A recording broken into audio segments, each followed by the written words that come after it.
And let me just begin here. So I'm going to share with you a presentation for this part of my talk today. And I do need to share it with these on the side, so you'll see what's coming next. Just based on Zoom, how Zoom and PowerPoint work together, that's how it will be. Let me just make sure we are live on Facebook still. We are recording. Wonderful. Now, during this talk and during all of the talks, I encourage everybody to be very, very active in the chat and the comments. This is our community. This is a very sacred community. Those who have felt the call to enter the 2021 initiation portal here with this particular group of speakers and the deep wisdom and the the immersion into the magic and the mystery and the imaginal realms. We are a special group. We are ready to break down and deconstruct what is no longer working. That's why the Dark Goddess is important here. And to build and birth what is new and what we need going forward into the future. I know you're all feeling this so strongly. So I really welcome you in every single live call here, in every single interaction in the Facebook group. Please do really reach out to people. Let's build that community, right? Let's form those connections, those networks, those collaborations, those projects, whatever wants to be birthed forth from the way we're coming together uniquely in this group. Okay, so welcome everybody to The Dark Goddess Speaks, navigating the dark portal with Isis, Kali, and Lilith. Now, these goddesses are very special to me and near and dear to my heart and have been helping me and guiding me in so many ways. And I feel that the ancient goddesses are really reaching out to all of us, to men and women at this time. And the ancient gods are reaching out to us as well to really help us, to bring us back to a remembrance of who we really are and where we came from, and our connection to the earth, our connection to the cosmos and the great mystery as we entered into during the invocation, the opening sacred space. Because we need a lot of help in remembering. We've gotten really far away from that over the last 2,000 to 5,000 years, right? And this is the time. This is the time that we're remembering, we're coming back, we're entering back into this sacred knowing that there is so much more available to us, that we are so much more than what modern culture, modern society would have us believe, that all of creation holds so much more magic than we've been taught. So, who is the Dark Goddess? Well, in order to establish the Dark Goddess, we need to go all the way back to the beginning. And all the way back in the beginning, and I'm speaking about 50,000 years ago or more, 20,000, 30,000, 50,000 years, 75,000 years ago, in Paleolithic times, when the people lived in caves, the first images we see of the great goddess are of the mother. So these images that you see here are two of these sacred images of the mother goddess. She is round and fertile, and it seems that the whole of her body, with large breasts and an ample belly, is centered around the creation of life. So we have here the Goddess of Willendorf, who is from about 20,000 BC, and she's this one here, this beauty. And you can see she has the round breast, the round belly, the round thighs. She's almost a circle, right? This beautiful, fertile abundance of her. And she has 7 rows of circles on her head in a net-like form. This net represents the Milky Way, the vast web of creation of the cosmos. That is what the mother holds inside, and that is what allows her to birth all new things. And then we have here the Goddess of Losel, and she holds the crescent moon, which is also a cow's horn, both of these being sacred symbols of the feminine. And we can see that she too has the very large round breasts, the very large belly, the large thighs. Again, very circular, fertile, very round, right? These goddesses hold all of life within them. And so this is what the earliest human beings that we have record of honored and held sacred, was this miracle of life. And the life came through the woman. And so this is a quote from the book, The Myth of the Goddess by Anne Baring. She says, "The mystery of the female body is the mystery of birth, which is also the mystery of the unmanifest becoming manifest in the whole of nature. This far transcends the woman as carrier of this lineage, for the body of the female of any species on earth leads through the mystery of birth to the mystery of life itself." Next here, we have the cosmos, the vast Milky Way. And so the life force that is given to the baby through the breasts of the mother is held very, very sacred in these ancient cultures. And this carried forward into more and more modern iterations of the goddess, with the breasts being accentuated, or the child king suckling from the goddess to receive all that would make him the powerful king. And so this is also mirrored in the sky. I'm going to read to you another quote from The Myth of the Goddess. "The magic of the flowing breast is the essential image of trust in the universe. Even the faintest pattern of stars was once seen as iridescent drops of milk streaming from the breast of the mother goddess, the galaxy that came to be called the Milky Way." Now, we have other goddess imagery as the goddess evolved in the understanding of the people. So we see many representations of the goddess as a bird, the birds being messengers who connect heaven and earth. And also, birds are beings who lay very visible eggs. And so the humans would observe the birds, the baby birds hatching from the eggs. And so this was another very strong symbol of fertility. The goddess is also associated with the snake, the serpent, and the dragon, which continues to be one of the most activating symbols of the deep power of the feminine principle within our psyche. That serpent, snake, dragon power. The snake that can shed its skin many times and never die, just as the woman can bleed for 5 to 7 days and not die. And we see the ancient oracle of Delphi. The goddesses there, the oracles there were called Pythia, because they had this deep connection with the snakes, with the serpents, and they would even allow the snake to bite their finger so that they could enter into the trance state and then deliver these messages of the future. Now, the goddess is also linked in these ancient, very, very ancient cultures to the tree of life, this pillar that stands connecting heaven and earth. And the tree of life is also the Kundalini force that moves upwards through the human body, bringing life, bringing ecstasy, bringing this creative force through the body. And of course, then, the goddess is connected with the moon. The 13 lunar months of the year correspond with great accuracy to the 13 menstrual cycles of the woman. And human beings realized this very early on. They made this connection by keeping track of the moons. So the moons being both the number of lunar cycles in the sky as well as the cycles of the women. Humans had their first tracking of time that was longer than a day, the day being reckoned by the sun. And if we go back to this goddess here, we see she has 13 notches in her cow horn, in her crescent moon, right? 13 for the 13 moons every year. But it is not only that. The moon represents the great unending cycles of birth, life, death, and rebirth. As the moon moves through its phases, as the human beings move through their phases of life.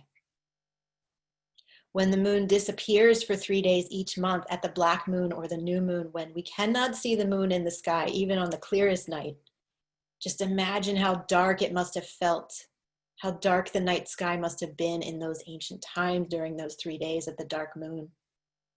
And just imagine how beautiful and hoped for the thin new crescent moon would have been when it appeared on that fourth night, becoming visible again.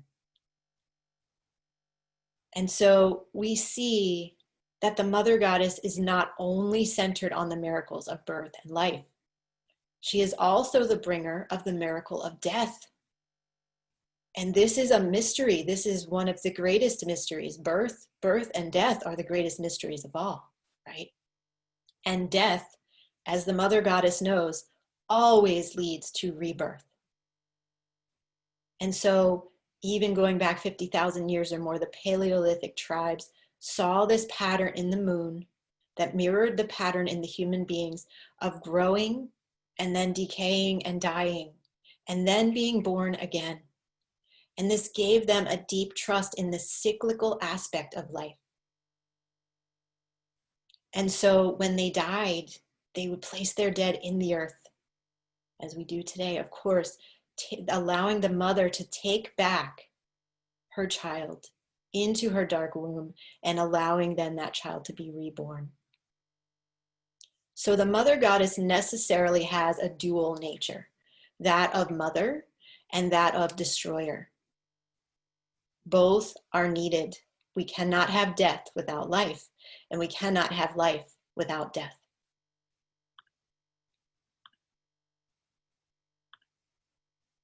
So even as far back as 100,000 years ago, we see evidence that Neanderthal people already recognized the sacredness of death and gave it the status of the mystery that required honoring rituals. Bodies have been found that are 60,000 years old, carefully positioned so that they're facing east, wrapped into fetal position, covered with flowers, and sprinkled with the red ochre dye that symbolize the color of blood, which is the color of life and rebirth. These early people planted their dead in the earth like seeds that they knew would grow into a new life, a new form in the endless cycle of death and rebirth into more and more life. Now, the sacredness of killing animals for food was also recognized, as we see from the ceremonial sites and paintings of many prehistoric animals in the caves of Dordogne, France, like this one that you see here. And so death was honored as a sacred counterpart to life. And we see goddesses then coming forth. Goddesses such as Isis, who is a magician and assists her husband Osiris in coming back from the dead. And they do this so that all Egyptian people can have immortality. Or we see the goddess Kali, Kalima, who operates outside of space and time and helps us to destroy our egos and our fears so that we can be free. And we see the goddess Lilith, who refuses to follow the rules and creates her own different reality. So Isis, Kali, and Lilith are all of the dark goddesses that we'll be connecting with today. And soon you're going to get to journey with these three very special goddesses. But first, what is important to know is that in order to have a creating force, we must also have a destroying force. The two go hand in hand. This is how nature operates. And the ancient people understood this from a very early time. So the great goddess, the most ancient form of the feminine, even before a pantheon of gods and goddesses appeared in the human psyche, was this dual-natured goddess, both mother and destroyer, who encompassed all of the mysteries, from birth to life to death, and then back to rebirth. The dark goddess and the mother goddess are the most ancient forms of the feminine force, and they have so much to teach us about how to truly live, using our dreams, our creativity, using our ability to take things apart and deconstruct, using our imagination and our intuition to birth new forms. And they also can help us to live with paradox and to be completely illogical in a really good way. In the ancient times, it was the dark goddess who beckoned and received the souls of the dead. However, her role was not to terrify, it was to purify and heal and prepare the people to be born anew. The dark goddess was also the keeper of the mysteries. And as you listen to this list of the mysteries that she presided over in ancient times, just think about how these now have been shamed, have been placed into the shadow in our culture. And this is why the dark goddess is arising now. It is time to bring these mysteries back. So the dark goddess, the mother goddess, one and the same, were the keeper of mysteries such as the mystery of sacred sexuality as a vehicle for healing and transcendence. Oracular and prophetic secrets such as the sacred oracles of the Pythia that I mentioned earlier.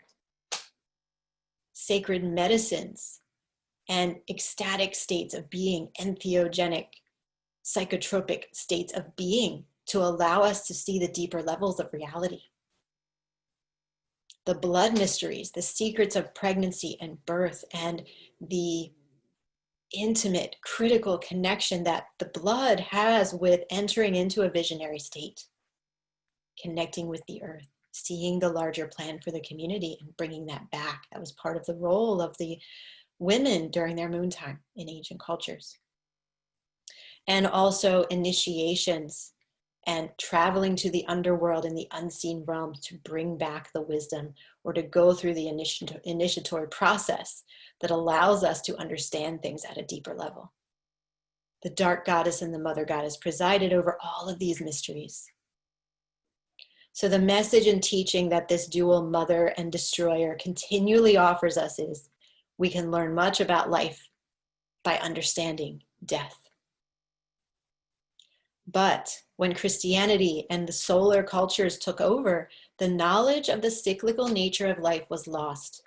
The honoring of the eternal cycle of birth, life, death, and rebirth was forgotten. And death became something to be feared because suddenly and very unnaturally, it was seen as a final ending of things.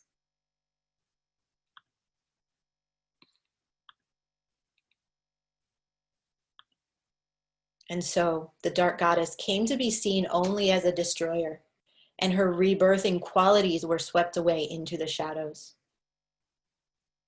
So we as individuals then, brought up in this modern westernized society, we've been conditioned to deny and detest the parts of our personalities or our self-expression that correspond to the dark goddess.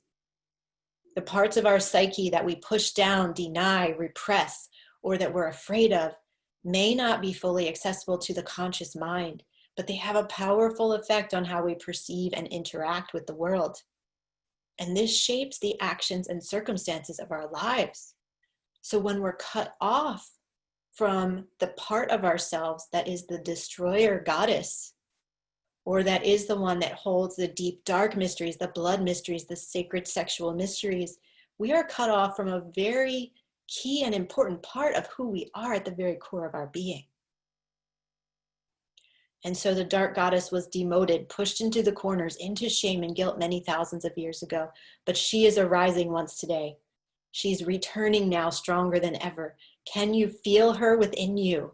Say yes in the chat and yes in the comments if you can feel this dark goddess energy arising within you, arising within our world to help us, to guide us. She is carried in the hearts, the imagination, the intuition of those of us today, both women and men, who dare to have the courage to step outside of what modern society says is proper and acceptable, who dare to question the prevailing order of the world. We must have great courage and boldness to survive the initiation that we're going through in our world today, here in 2020 and 2021 and beyond. Now, in ancient times, the rites of initiation were the means to descend into the underworld so that individuals could remember the oneness and rebirth that comes after death. So here's an image of Demeter or Ceres, the grain goddess. But she was so much more than that. See those serpents wrapping around her arms and the sheaves of grain. The cult of Eleusis, the Eleusinian rites, was a very, very important and very ancient cult in Greece that really proceeded from much of the knowledge of the unseen realms and the mystery in ancient Egypt. And so this was a rite, this was an initiation where the initiates would be brought into a place and they would drink of the kaikion, which we still don't know exactly what that was, but it was a psychoactive or an entheogenic substance. And there would be this theater performance going on in front of them. And what they would experience from the kaikion and from the theater experience, the theater performance, was that they would travel to the other side of death and they would see what was there. Now, they were not supposed to talk about it afterwards. They were not supposed to disclose what happened in this ceremony. So we know little bits and pieces, but what we do know for sure is that there are many accounts of the initiates after having gone through this ceremony that came out and said they no longer had any fear of death. They had seen death and it was not terrifying.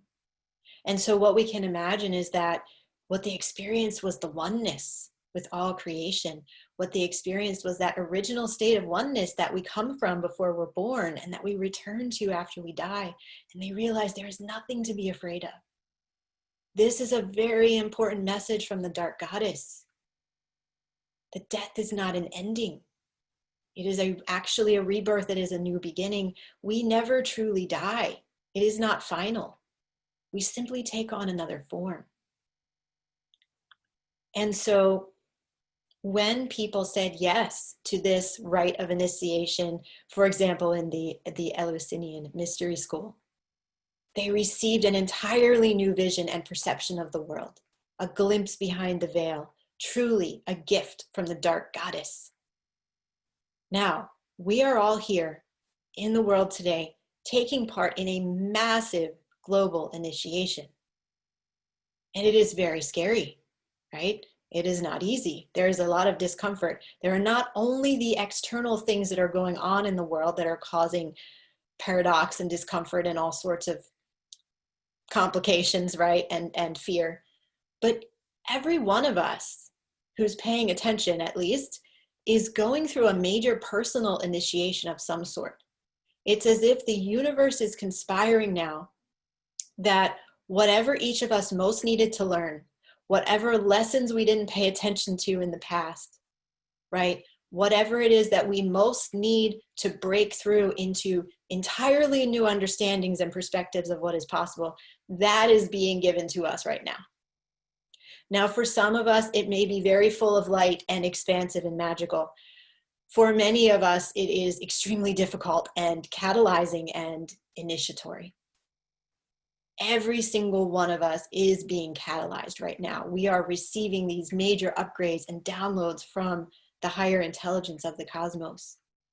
We are aligning ourselves more and more deeply with the earth energy, with the sacred energy of the ley lines and the heartbeat of the earth. And also with our own inner knowing. All of this is being shaken up and rearranged so we can come into deeper understanding and connection with truth. We are all being forced to look at our values, to recalibrate what we stand for, and to decide what is truly most important in our lives. Now, on the external, we're being forced to look at the ugly, the hateful, the criminal aspects of our world. And know that we need to break these down. We need to break down pretty much all of the structures that we've come to see as normal in our world, right? Government, education, financial, all aspects. So this is the Dark Goddess at work within us. We must break down our egos, break down all that we've been clinging to so that we can create the new world from a place of truth and profound connection to the higher intelligence of the universe. We're going to need a lot of help from the Dark Goddess in order to do this. Okay, so I'm going to stop sharing the screen here for a minute and share with you about my story. So for me, if we look at the dual goddess, the mother / destroyer, right? Becoming a mother was the absolute turning point in my life. When my beautiful first daughter was born, I was thrust into this deep, dark depression because I realized when she was somewhere right around the exact moment of her birth I realized that what I was doing, working in corporate, you know, with this focus on endless growth and money and very masculine dominated culture, was not at all in alignment with my soul and who I really was. But I didn't know what was in alignment. And so I went into this deep, dark depression. And it took me years to emerge from that. And I studied and I tried to investigate every single world religion so that I could try to find meaning and figure out, what am I actually here for? What kind of a world am I helping to create for my tiny little daughter? What kind of life am I modeling for her? It shook up everything, every value system, everything that I thought I believed in on all levels of my life. Right? So this is the birthing and the destroying all at once. And so eventually I was guided and so moved by indigenous wisdom, ancient wisdom, like this goddess wisdom I've shared with you here today, and shamanic wisdom. All of that is what spoke to me the most strongly. And so eventually I found my way to that path. And I began a regular shamanic journeying practice. I happened to find this amazing, beautiful book that I highly recommend to everybody that is called the Co-Creation Handbook. And it's by an amazing woman named Elida Birch. Now, this book is like an introduction to shamanic journeying and a guide to finding your life purpose all in one. So it's like, you can't go wrong. So with this book, I started a regular shamanic journeying practice. And what happened was, beyond all of, you know, anything that I perceived possible, there was this mountain, this beautiful snow-capped mountain that used to show up almost every time I went into a shamanic journey. And this mountain would speak to me. And I didn't know why I kept coming back to the same place. I really wanted to have different journeys and go all different places, right? But I kept, this mountain just kept coming and appearing to me. And it was this very specific scene with a snow-capped mountain off in the distance and water running at the base of the mountain and these scraggly bushes in front of me and pine trees behind me. And so finally I started asking, what do you want to tell me? And so the mountain said, you need to go to New Mexico. Thank you, Carmen, for putting that book in the chat. Awesome. Here, I'm going to put it, it only went to all panelists. I'm going to put it to everybody. Thank you so much, Carmen, for posting that. And so soon after that, magically, synchronistically, the opportunity showed up for me to go to New Mexico for the first time. Now, I thought it was going to be all flatlands and deserts. I was not expecting what I found as we were driving into Taos, New Mexico. We came around a bend in the road, and there was the mountain. There was the mountain that had been talking to me in my journeys for 1.5 years, that had told me to come to New Mexico. It was there. It was in full physical presence. And it was even, this was so real. My journey, my shamanic journeying, what I saw in the journeys became so real that we took a trip, drove over to the other side of the mountains at one point, and I found myself on that day standing in this place where it was exactly what I had seen in my journeys, with this beautiful snow-capped mountain off in the distance, water running in the foreground, scraggly bushes and little trees, and the pine trees, the pine forest behind me. And so from that moment on, I just knew that everything we do is infused with magic, is infused with far greater meaning than we are taught in our day-to-day lives, in the school, in the churches, whatever it might be. There is something, this much vaster force of intelligence moving through all of us, moving through all events, connecting us, interconnecting us, guiding us, weaving us, leading us, protecting us. And so for me, that experience changed everything. And it would never have happened if not for the mother goddess of the birthing of my first daughter and the destruction of that deep, dark night of the soul that lasted 2 or 3 years, in which I had to take everything apart. Hi, Harper in Santa Fe. Yay, very close to Taos. Beautiful. And so now, well, I will just share too. I have, my moon is in Scorpio. Sun is in Scorpio now. Woohoo! Everybody who has a lot of Scorpio in your chart, go ahead and put yes or yay Scorpio in the comments and in the chat. I would love to see. You know, there's this with the Scorpio moon. Those with a Scorpio moon know. They know, we know the dark goddess very well, right? It's like we have to go through this continual initiatory process. It's like the initiations never end. And I know now the only way for me to be transformed is to allow, surrender, trust for that initiation to happen and to allow the old within me to die away. So this is a continual death and rebirth process, a continual going toward what I'm most afraid of. And so now I've reached this point where I believe so deeply in the magic, I can let go and do this initiatory thing with trust and surrender. And I'm sure many of you feel the same. That initiation has happened to me so many times. And so another thing I've learned that I want to share with you that's really important is that sometimes when we surrender and say yes to that initiatory process, what we can welcome in, and this is part of the alchemy that I teach, what we welcome in when we truly fully surrender is that we may think we need this thing or that thing, or we want to create X, Y, Z, and we put that intention out there for the highest good for all beings, right? But what we receive is very different than what we expected, but so much more beautiful and aligned and for the highest good than we could have ever known. And so this is my continual prayer to the universe now, and I welcome you all to use this if it resonates for you. My constant prayer is to the universe, please send me all of the things I need most that I don't even yet know are possible. Please send me all of the things that I need most that I don't even yet know are possible. And so this is the work that I do with my clients and in my business. And it's good Scorpio work, it's good dark goddess work, right? Is guiding people through times of massive change in their lives, helping people who know they're meant to be entrepreneurs to come out and really be visible in a whole new way, which requires tremendous courage and boldness, right?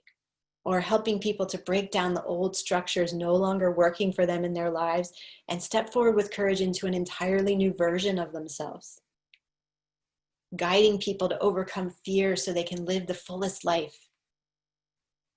And also, I have a special gift to really see into the soul of people. So I see into the soul of my clients and reveal to them all the power that they truly possess. And this is my beautiful sacred work in the world that I'm so excited to share. And this is all dark goddess work, right? Creating space where we can destroy the ego, destroy attachments, release from the limitations we've been perceiving up till now. We can look fear and death squarely in the eye, and from there, gain the insights that we need to live the fullest life. So I'm going to put that prayer in the, oh, yes. I'm going to put this prayer in the chat. Oh, and thank you. Somebody did too. Please send me, and so it's like to the universe, right? Or to the great mystery. Please send me all of the things I need most that I don't even yet know are possible. When we're coming from that space, it opens up all possibilities, right? And we can truly trust and surrender. Very powerful. So now I want to share with you 3 lessons from the dark goddesses, and then we will go right into the shamanic journeying. It's going to be very powerful today. Okay, so let me go back to the slideshow here.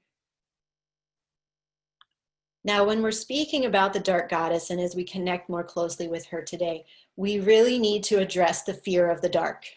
So if there is an elephant in the room around the dark goddess, it is the fear of the dark, which is instilled in us by our modern systems and cultures, because we have lost or discarded the ancient teachings that death is a natural part of life, is a natural part of the cyclic rebirth.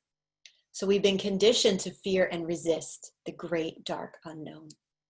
But truly, that space of darkness, that space of nothingness, the void, that is the space from which all things are birthed. That is the space of pure potential. And so we're missing out big time if we don't ever dare to go there. And the majority of ancient cultures will very clearly teach us that we actually need to go into the darkness and go toward what we fear the most in order to find the truth, in order to heal, in order to be whole. So a few examples of this in the ancient world include the rites of Eleusis, which I shared with you, going directly into death in order to more fully embrace and live our life. Also, in the cultures of the Amazon, we speak of touching the jaguar, which means going toward what you're most afraid of in order to connect with life itself. So there's this feeling that when we dare to go into the darkness, we can actually then emerge living the fullest life. And that has absolutely been my experience on this Scorpio journey. Now, we also see the Esclepions in ancient Greece. These were healing temples where people would come at night and then at night they would dream and they would receive a message in their dream from Asclepius, the god of healing for that culture, about how to heal. So they would be very sick. They would know that they needed serious medical help or spiritual help. And so they would receive that dream on how to heal what was wrong. The dream would come through and then the cure would heal them. And this is documented.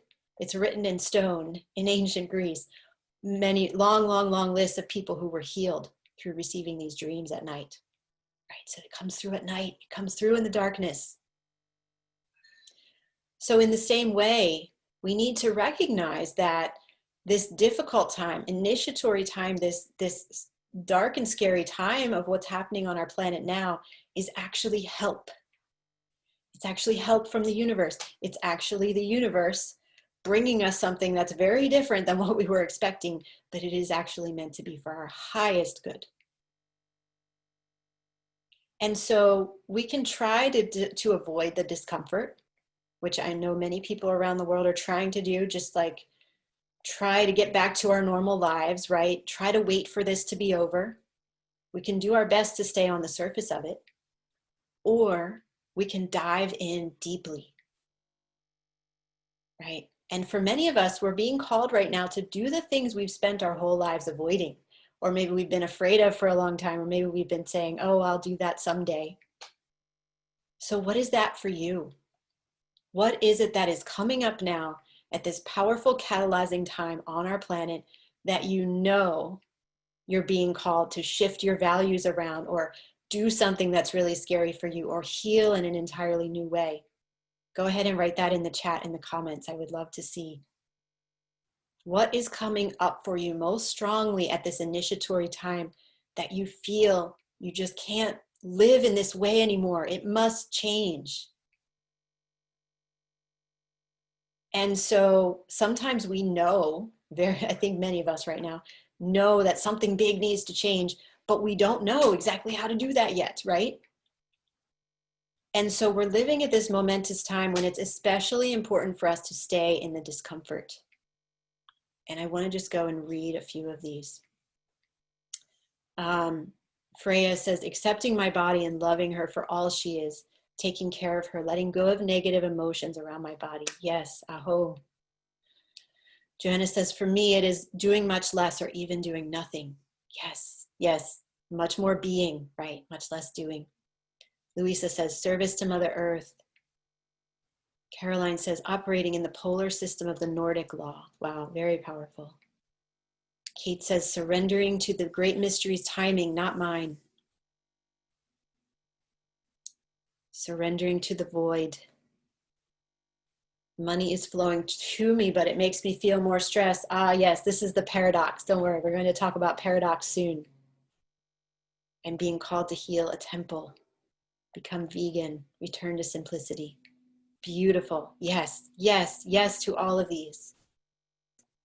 So it's especially important for us right now to stay in the discomfort, if we don't know how to do this, right? If we don't know what next step to take, if we don't know how to break down the old yet, because those insights are coming, but we have to stay with it. So here in this space, all during this event, I encourage you to go even more deeply into the unknown, into what's not yet clear, even if it's uncomfortable, right? Be bold, be courageous, and you will get more and more familiar and comfortable with the discomfort as you go. And you will open up yourself more and more for this huge breakthrough that wants to come through to you. And more of the fullest life and the most brilliant light will open up for you as you dare to venture even deeper into the darkness. So I invite you, powerfully choose to go into the darkness. Now, to prepare for this call, I connected in with the energy of these three great dark goddesses, Isis, Kali, and Lilith. And so now I want to share their messages with you here today.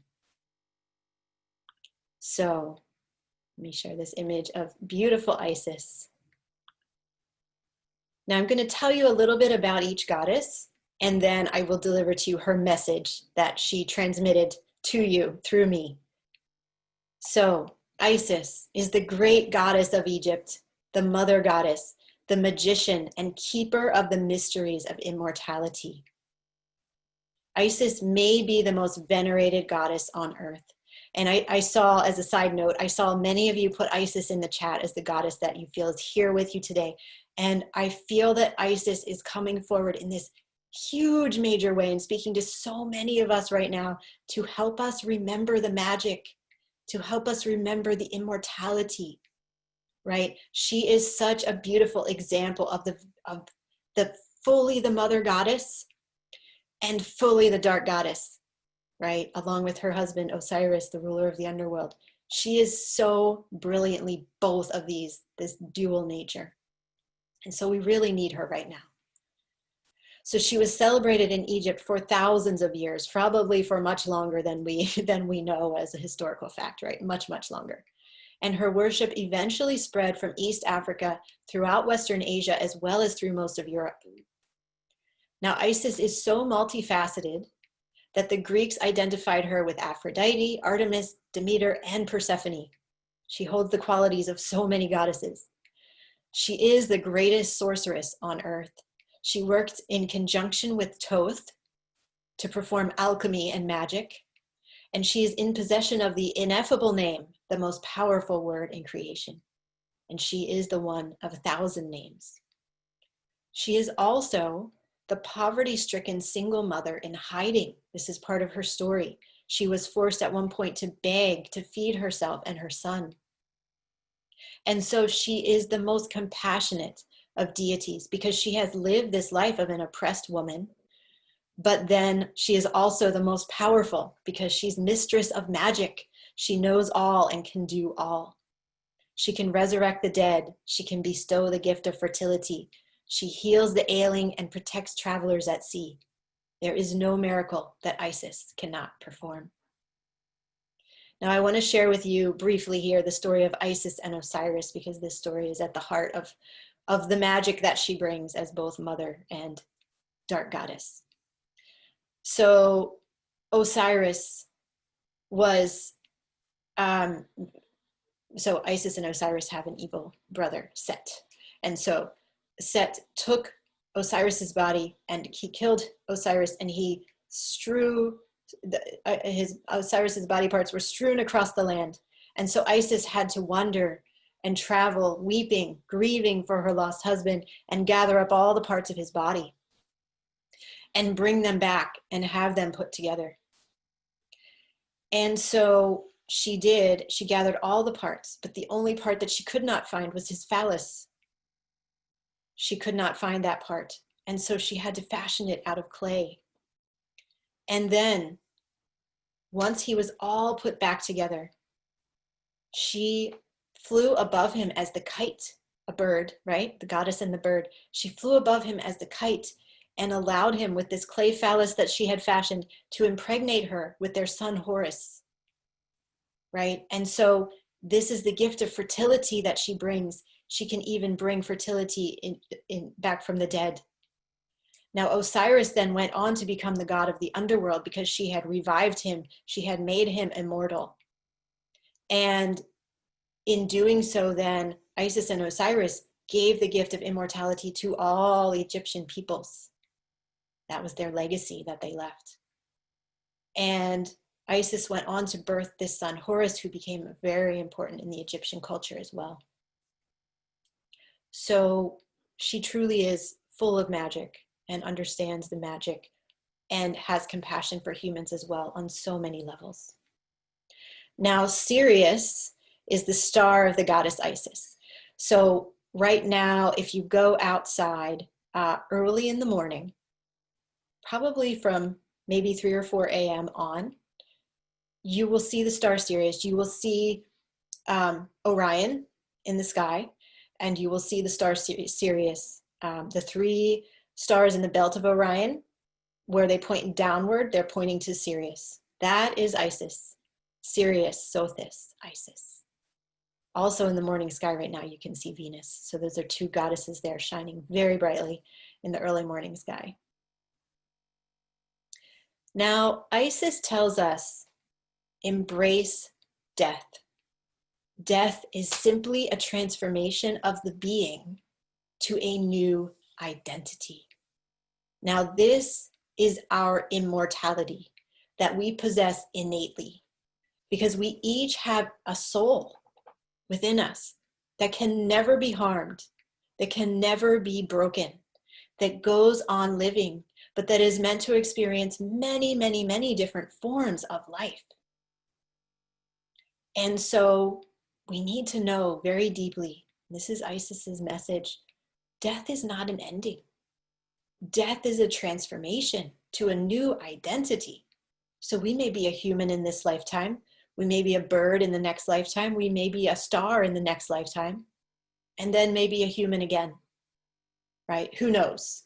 That was just a possible example. But the entire universe, it's not just our human souls that get to do this. The entire universe is in a continual state of life, death, and rebirth. So death is never the end. It is only one step on the path to rebirth. I have a quote here from Isis, Ishtar, Inanna, Cybele, and these are all goddesses associated with the Isis archetype. We can let go of fear because death is a portal to another life. All things in the universe are made of light and love.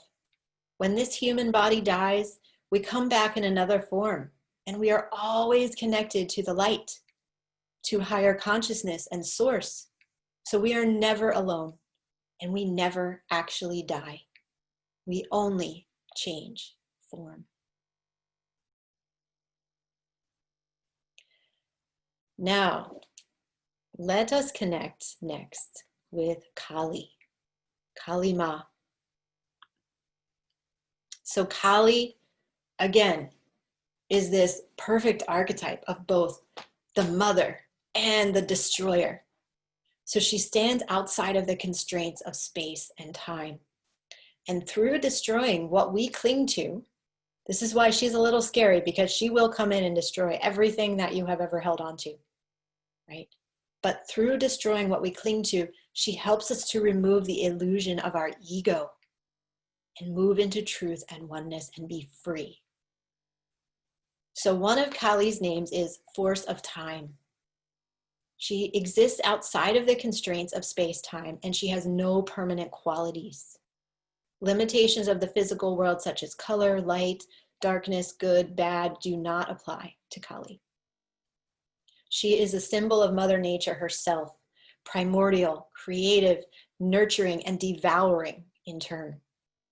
She is referred to as Kali Ma, Mother Kali, or Divine Mother, and many millions of Hindus revere and worship her in this form. Kali's dual nature leads practitioners to simultaneously face the beauty of life and the reality of death. She is the counterpart of Shiva in his destroyer form. So together, they're the destroyers of unreality, The ego sees Mother Kali and trembles with fear because the ego sees in her its own eventual demise. Kali Ma wears a garland of skulls and a skirt of dismembered arms because the ego arises out of identification with the body. In truth, we are beings of spirit and not flesh, and so liberation can only occur when our attachment to the body and all that we cling to in the physical world ends. Thus, the garland and the skirt are trophies that she wears to symbolize having liberated her children. Her black skin represents the mystery, the womb, the darkness of the quantum unmanifested, from which all of creation arises and into which all of creation will eventually dissolve. She is wilderness itself. So Kali tells us, get comfortable with paradox. And I think we can all appreciate that all is in paradox right now in our world. We are seeing so many extremes of opposites, both in our own lives, where we know that like two things are true and they're completely opposing each other. And we have to somehow, live with that, make sense with that, move forward. And also in the external world, for example, over this past year, we have become more globally connected than ever before. And yet we've been unable to travel and see each other in physical presence in many cases, right? Or we're at this time of extremely high consciousness being raised on our planet, and yet some of our world leaders are the most unconscious that have ever existed, right? Everything is at extremes. These are just a few examples. I'm sure you all can think of many, many more. But this is because paradox is breaking through into both our inner and outer reality. Now, the important thing to know, and I was originally told this by a very humble indigenous man in Taos Pueblo, in Taos, New Mexico, is that nature operates on paradox. Paradox is a very natural state of being, but human beings, we've been trying for so long, for so many thousands of years, to be in control, to have control over everything, to make things really safe, really linear, really predictable. We've been trying to dominate the forces we don't understand because they are paradoxical. So we've learned to deny paradox, but paradox is coming back very strongly, as with the dark goddess. It's coming back, all of it. So part of this ascension shift that we are in the midst of here, this movement into a higher frequency, a more expanded vibration of our entire being, is about embracing the paradoxes that we see all around us. There is much paradox at play. And this is always how it is when you're in a transitional time, right? The veils are becoming very thin. Everything is shifting very rapidly. We are each evolving very rapidly at this time. And so the paradox is what they're doing, it's opening us up to the deeper reality. When we see paradoxes all around, it means we're supported by portals to other possibilities. Because when we break through our lack of understanding of the paradox, it opens us up to, wow, both of these are completely possible. I can hold both of these, even though they appear opposite. And this opens us up to entirely new worlds of what we can become and create and do. So welcome the paradoxes that you see in your life. This is the invitation from Kali. We also want to welcome this other paradox, which is not being logical, okay? In our world, we're taught we need to be logical. We need to think things through, be linear. It has to make sense. Use your common sense. But really, the sacred feminine is not logical at all.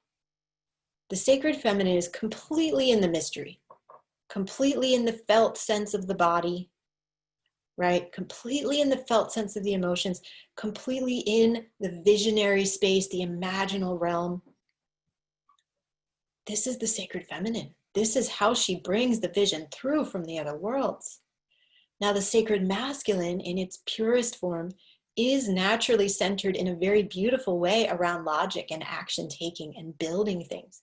but the sacred masculine requires the instructions from the sacred feminine before he can create anything of meaning. And this is how they are meant to work together. Now, we've been denying the feminine anti-logical part of us, right? And when we begin our spiritual awakenings, right, with those who are new to the spiritual awakening path often think they're losing their minds.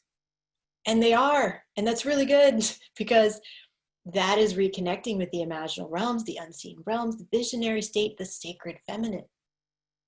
So we must reconnect with the deepest and most ancient forms of the feminine. Remember who she is. Come back to her more and more through imagination and mystery and dreaming, through the moon time, connecting with the moon, honoring the moon time within us as women, honoring the communications that are constantly coming from the animals, birds, plants, trees, mountains, oceans, right? All of these forces working to help us find the truth once again. And this is not logical. We need to live more and more in the illogical. In that space of the non-logical is where the truth lies that we really need. So Kali is here to help us with this, to help us see this paradox and go straight into it. And welcome what might seem insane. Welcome what doesn't make sense. Because really and truly, the way that the external world is operating is what's insane. And the imaginal, visionary, this deep sacred feminine space is actually the most healthy possible thing that we could have. Okay, so that is the message from Kali. Get comfortable with paradox. Go straight into it. Now we have Lilith, and I've added on here to Inanna and Ishtar. These are all deeply connected goddesses. So Lilith is said to be the handmaiden of Inanna, and Inanna and Ishtar are very much one and the same. They were in, two different cultures, but very much representing the same goddess archetype. So Lilith is the revolutionary. She is the one who willingly left the Garden of Eden because she refused to lay beneath Adam. So she was there before Eve. He wanted her to be on the bottom, and Lilith refused. She said, nope, no way. And so she refused to submit to his demands. She refused to submit to his rules that he wanted to place upon her. And she left. She left the Garden of Eden, and she went and started a whole different reality. And so then later on, she's associated with Inanna and Ishtar and the work that they do. And this is very much about going into the underworld, bringing back the truth. So she is the revolutionary in all of us. And she is here to teach us we can create new and different realities.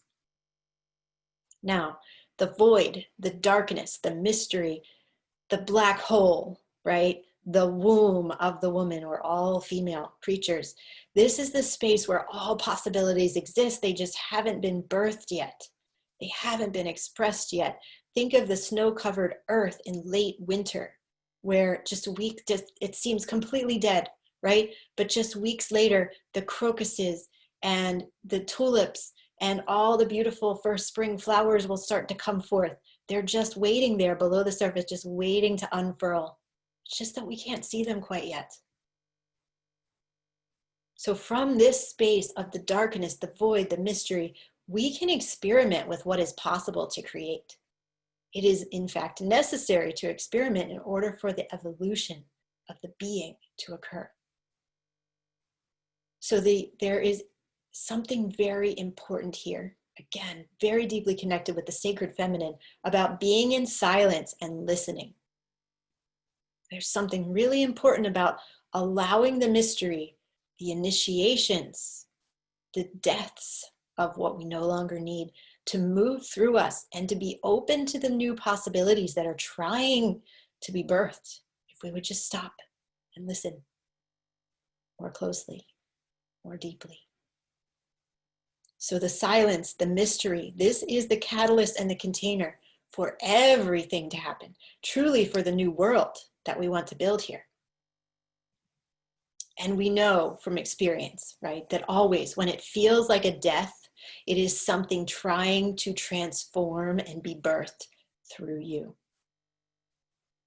So the invitation here from Lilith as well is to really open up our imagination. Now, the imagination, it's going to come through when we do the shamanic journey in just a minute. And so this is really important as we enter into that space. When we enter into these visionary states or a meditative state, or when we even, we might be standing there doing the dishes and this big vision comes through one day. We then very often say, oh, that was just my imagination. It wasn't real. It's not important. This is the furthest thing from the truth, right? Our imagination is the imaginal realm breaking through. The spirit realm, we can also say this as inspiration, inspire, right? Inspire. The spiritual realm, the imaginal realm, this breaks through to us through our imaginations and our inspirations that come in these very unexpected moments sometimes, or when we've dropped in really deeply to the theta brainwave state, which shamanic journeying helps us to do.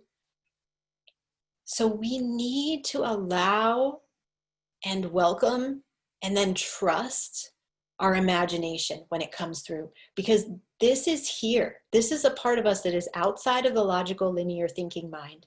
It is much more connected with the heart than it is with the mind. And it is here to help us explore worlds and realities and states of being that we didn't even know existed yet. It's similar to my prayer when I'm saying, please send me everything that I need that I don't even yet know exists. I don't even yet know is possible. Right? We want to also make that our intention whenever we go into a meditation or a shamanic journeying practice. Please show me that which I need to understand and I don't even yet know is possible. We must be able to explore outside of the bounds of what we believe possible. We must dream. We must imagine.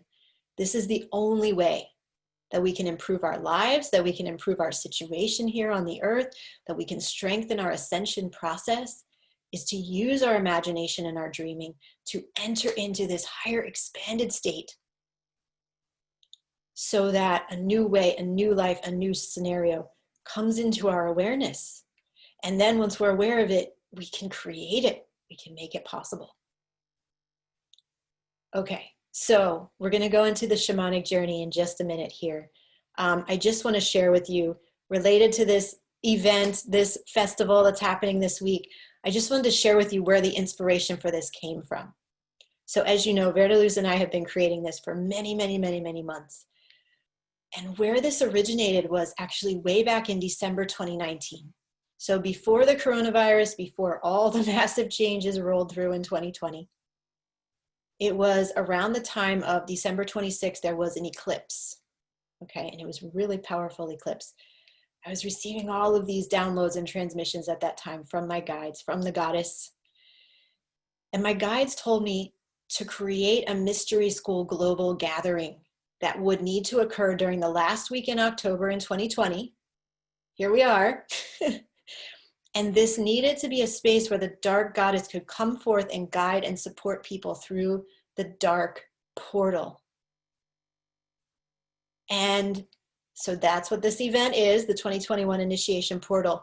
And of course, there was no way any of us could have known back in December 2019 what a dark portal we would be in right now. Now, it is a dark portal and it is also filled with the most brilliant light and brightness all at once, right? All of the paradox, darkness and brightness. And so in this space, and especially as we go into this journey, I welcome you to bring the dark goddess back into our world. Let her enter back in through you, through all of us, through this community that we're forming here. Forcefully, fiercely, let her come back in. And then with deepest love and compassion, we can ask for her help in destroying all that is not working any longer in our world.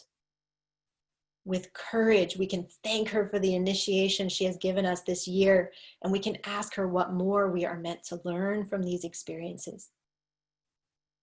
And holding a clear vision with the highest values and integrity, we can ask her to reveal to us the secrets of navigating through the dark portal at this very critical time for our planet. So, as we move into the journeying space, hold all of this in your heart. It's very powerful that we're all coming together right now. This is a portal. And as we move now from 2020 into 2021, we're going to see things unfolding that we never dreamed possible. So let's energize that. Let's empower it. Let's create it. Let's be in that creationary space together and make this happen and really, truly destroy all that is no longer working and birth the new future that we know in our hearts is possible, to paraphrase Charles Eisenstein, the great Charles Eisenstein. Okay, so take a 2-minute break here. I need to plug in my computer, and also if you need to have a run to the, have a bio break or get some more tea or get your journal or notebook, you will definitely want to have your journal or notebook handy, especially as you're coming out from the journey, to take notes on anything powerful that might have come through for you. So take a couple minutes here, and we will get started again very soon.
Thank you all for your amazing comments. I do want to honor Navaratri that Jose has brought up here. Jose says, today in India is a 9-day festival to 3 mother goddesses, Durga, Kali, the first 3 days. Next 3 days celebrating Lakshmi, the goddess of riches, and the last 3 days for Saraswati, the wisdom goddess. And today the festival concluded. Okay. Well, beautiful. Thank you so much, and really, truly honoring Navaratri in this space. Yes, wonderful and amazing.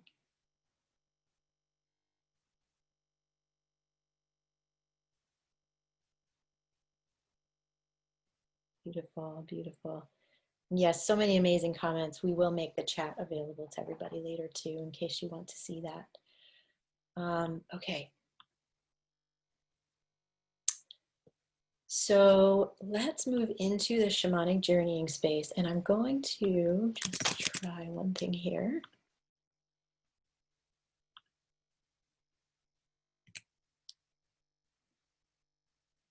Okay, so you can all hear me okay, let's see. Yeah, okay, so in the chat on Zoom and also in the comments on Facebook, I'm going to give you 2 links here. So one link is to Celestial Meditations, which is beautiful meditation music created by Verdelus Celestial, who I'm co-creating this with. And the second link is to a shamanic drum beat. And so if you would like to, you could click on either of these links and play them at the same time as you are doing this shamanic journey.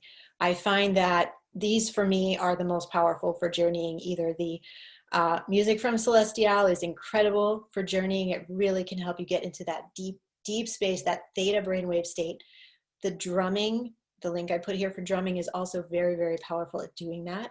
So I welcome you all to use one of these links and let this carry you into the imaginal realms. All right, I just put that on Facebook as well in the live. Okay.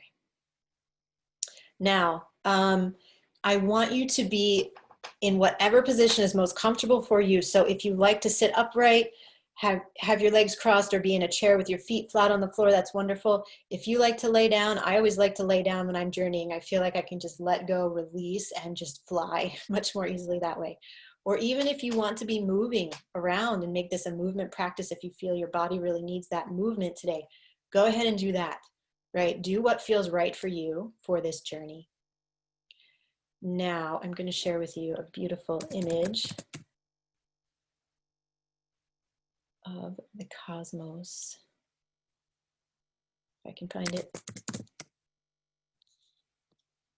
Technical. We are definitely strongly calling upon Mercury and Saraswati both to really help us with the technology, with everything working well, so that you all can have the most amazing experience all week here. It is Mercury retrograde, so we need to ask for Mercury's blessing and help as often as possible. Okay, let me share this beautiful image with you. I'm going to actually turn off my video. So now also you can close your eyes if you like, or you can gaze lightly at this beautiful cosmos image, whatever you prefer. So go ahead and start now. Start the music or the drum beat, whatever you choose. And so as we've talked about, and by the way, it's 11:11 Eastern time, powerful, powerful time as we begin our journey here. So as we've been talking about, the experience of dying and being reborn is a central dynamic of initiatory work. And we are all becoming very much the experts. I don't know if you ever become experts, but very familiar and comfortable with initiatory work this year as a natural course of events. If we're paying attention, if we are doing our own healing work, we are deep in the initiations right now. So going toward the darkness is one key way, really positive and powerful way, that we can respond to the immense pressure we're under at this time, the pressure to evolve and shift and change. So let's go there. Let's go beyond death. Let's go into and through and to the other side of death, as they did in the Eleusinian Mystery School and many other ancient initiatory schools. And let's find out what secrets are hidden there for you in the darkness. So close your eyes or gaze lightly at this cosmic image and let the music or the drum beat just take you. Let your awareness drop down out of the thinking mind. Begin to really connect in with your breath, breathing into your heart. Now with every in-breath, know that you are breathing in the oxygen and the sunlight and all of the magic that surrounds us every moment in this beautiful life. And as you breathe out on each out breath, bring your attention to just relaxing your muscles, sinking in more and more deeply to the imaginal realm. Now, let the following images wash through your awareness. A sweeping flock of graceful black birds, swooping together, flying upwards, and then all turning on a dime at the exact same time, perfectly synchronized in every movement. Statues of the great mother goddess with her round belly and breasts, the one who brings life, the one who gestates all dreams, and from her is birthed all of creation. A horde of vultures gathered around an animal which has recently died. The vultures are here to help this animal return to the mother. A swirling black hole far off among distant galaxies. This is the ultimate force that is both creator and destroyer. To become the creative force, we must also recognize and honor ourselves as a destructive force. To live the fullest life, we must first look eye to eye at our deepest fears. To design an entirely new life for ourselves, we must first have the courage to break down and deconstruct the aspects of our lives that are not working. Now, imagine yourself in a beautiful place in nature. This is a place where you feel safe and comfortable. You can feel the sun shining on your skin. And make sure that you are there barefoot so that the soles of your feet can be deeply connected with Mother Earth. Your feet may be resting on grass or sand, or maybe even you're standing in water. Just look around and notice this beautiful natural place, this beautiful natural landscape where you are standing in connection with the Great Mother. Now, call to your side one of the dark goddesses, whichever one calls out to you. It may be one that we spoke of today. It may be a different dark goddess. And just trust whoever shows up for you. This goddess is here to be your guide and protector for this journey today. So thank this guide for coming to assist and protect you. Now, as you stand there in your beautiful place in nature, suddenly you realize the sun is setting and the stars are coming out. As the darkness spreads, you see before you a pathway leading up into the stars. Allow your guide to lead you onto this pathway and begin climbing. You realize that you are climbing toward a particular star that is high in the early evening sky. Your dark goddess guide tells you that this star is Deneb. This is the Shaman Star. This star is lighting up the nighttime sky to beckon you and guide you through a powerful transformation today. This star helps you to dissolve what is no longer needed within your being, including old identities and outdated perceptions of who you are. And Deneb then assists you in recognizing your divine self. Deneb helps us to remember that truly we are immortal.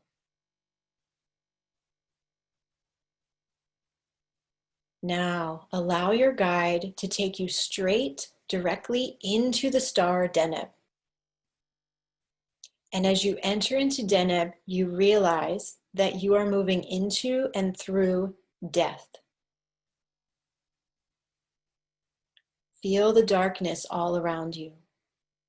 And do not be afraid. Your goddess guide is protecting you always. So observe, what do you see here? What awakens in your awareness as you pass through death?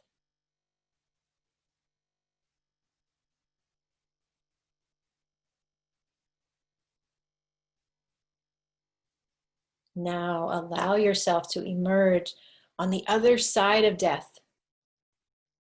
Now you have gone beyond death and you are entering into a vibration of pure oneness.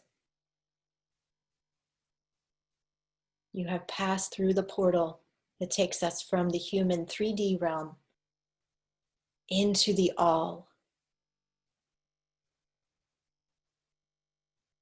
So feel this exquisite, mysterious sensation of oneness.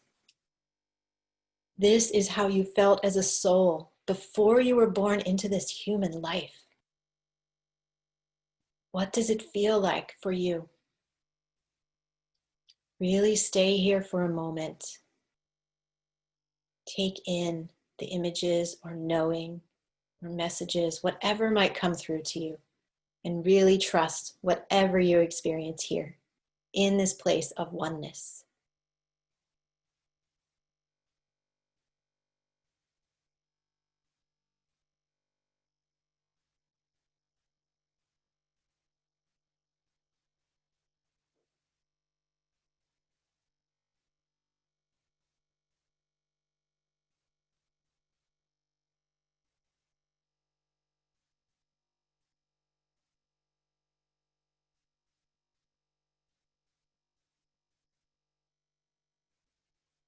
This vibration of oneness is the vibration, the frequency that we need to fully embody, to live from, in order for us to move forward into the future and build our new world.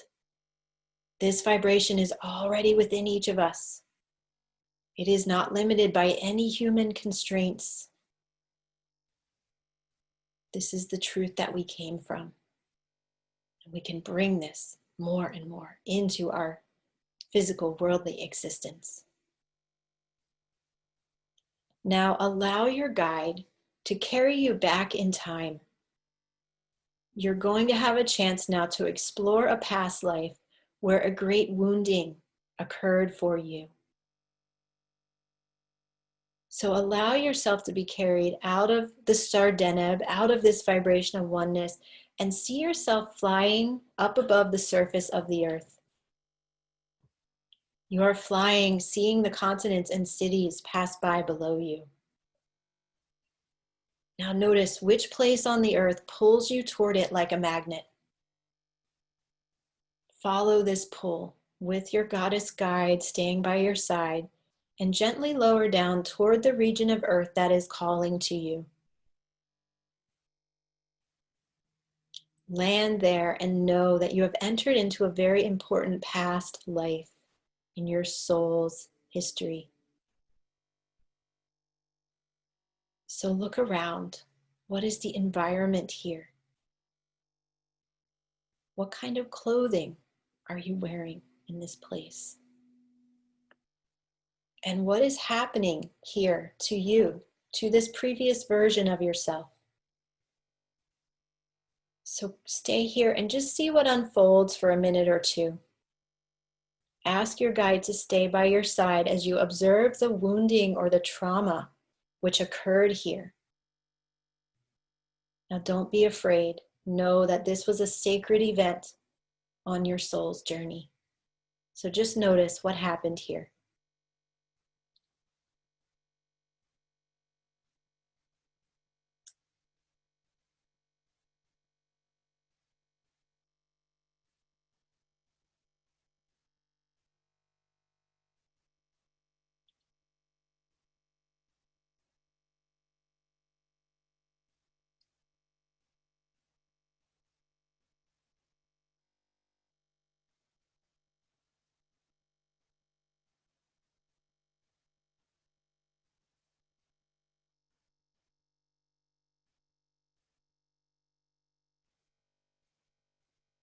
Now, once you have taken this in, turn to your guide and ask your dark goddess guide, what am I meant to learn from this? Why did you bring me here to see this today? And just listen, see what she tells you.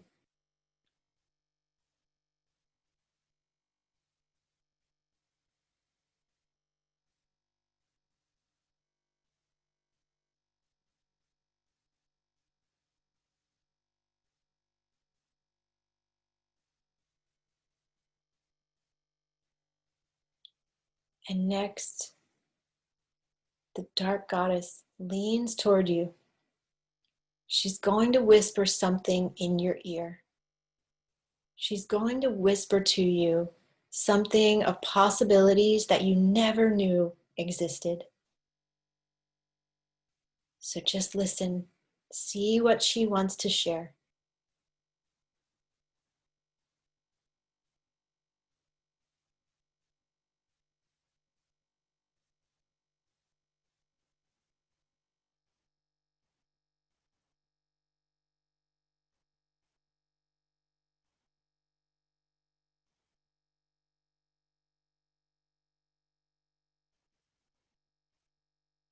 And now I invite you to bring the learnings from this traumatic event, the new understanding that you have around it now that has been revealed to you.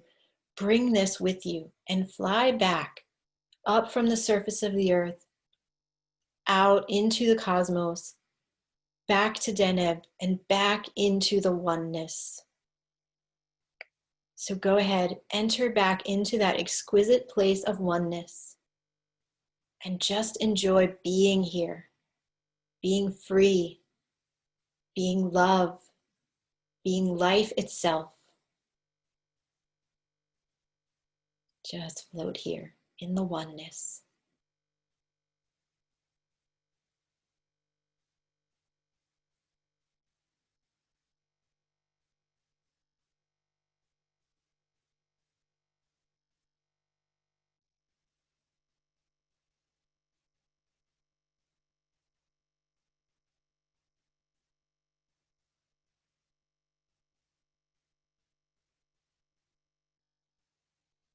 And then, when you are ready, travel back through death, back to this side of death, back to your human existence in this lifetime, back to the familiar world that you know.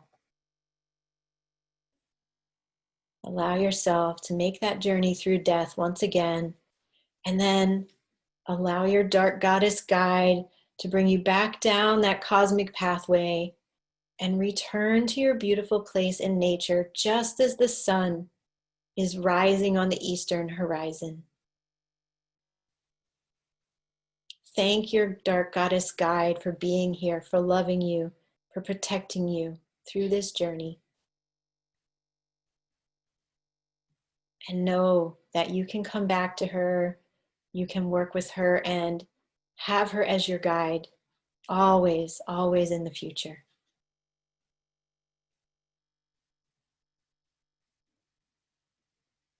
And now she turns to go. So just take one more moment here, really drinking in the beauty of this natural space, the feeling of connection to Mother Earth through the soles of your feet, the beauty of the sunrise. And then when you are ready, begin to feel yourself back in your body, back in the here and now, taking in a deep breath, filling up your lungs all the way, breathing in the sunlight and the oxygen and the magic. And releasing that breath, releasing all that you no longer need. And you might want to do a little shake, wiggle your fingers and your toes. Allow yourself to come back into your body, back into the here and now.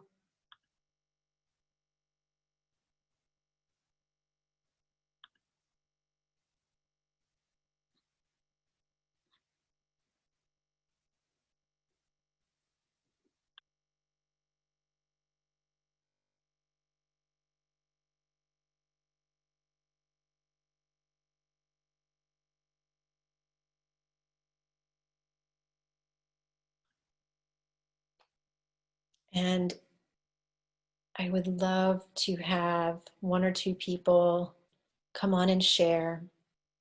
How was your experience, or just what is moving through you? Now, if you would like to share in the chat, that would be wonderful. Go ahead and write in the chat. And definitely as you're coming back from this journey, if you would like to write anything down in your journal or your notebook, important messages that came through, a new insight, definitely write it down. When we go into this journeying space, it's very much in the dream time. And so our memory of that can be very fleeting. So write it down, make sure you don't forget. Now, if anyone would like to raise your hand and come on and share, actually on video with me, that would be amazing. So if you'd like to do that, go ahead and raise your hand. You can look for the little hand icon and click on that. It will show me your raised hand. And I think we're a little short on time, so we'll have time for just one share. So Adrian, you are the lucky one. Let me bring you over. And no, just so you all know, you're not on video at all. Only the presenters will be on video for the most of the time. Now, when we go to Q&A, if you want to raise your hand and come over and speak, then you can choose to be on video if you would like. Let's see, I don't know what happened, Adrian. It didn't look like it brought you over. Oh, there we are. There you are. Okay, so Adrian, if you can unmute, then we'll be able to hear you. And if you can start your video, that would be wonderful if you're comfortable sharing on video.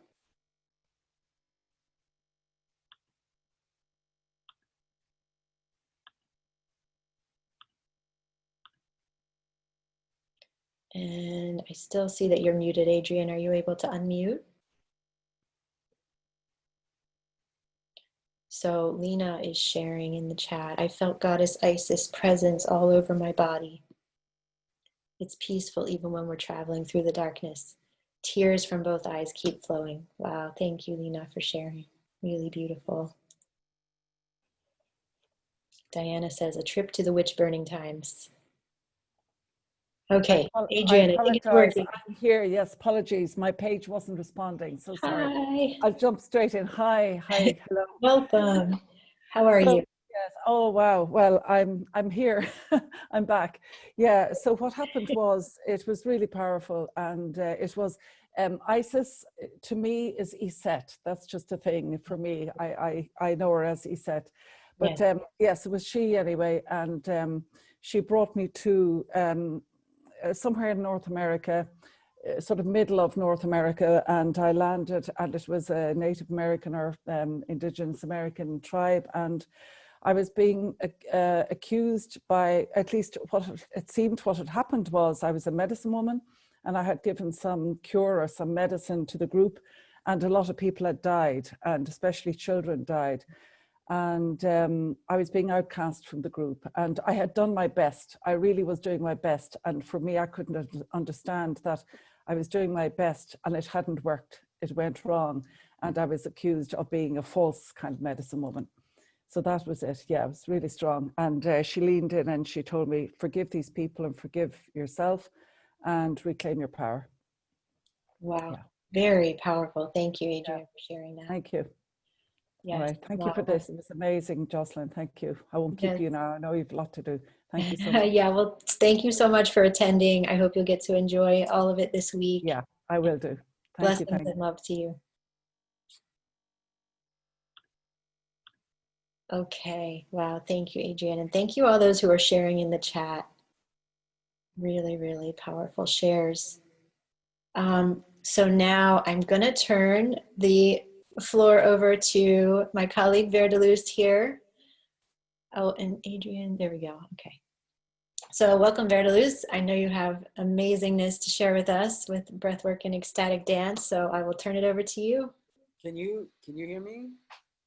So we had comments earlier. Let me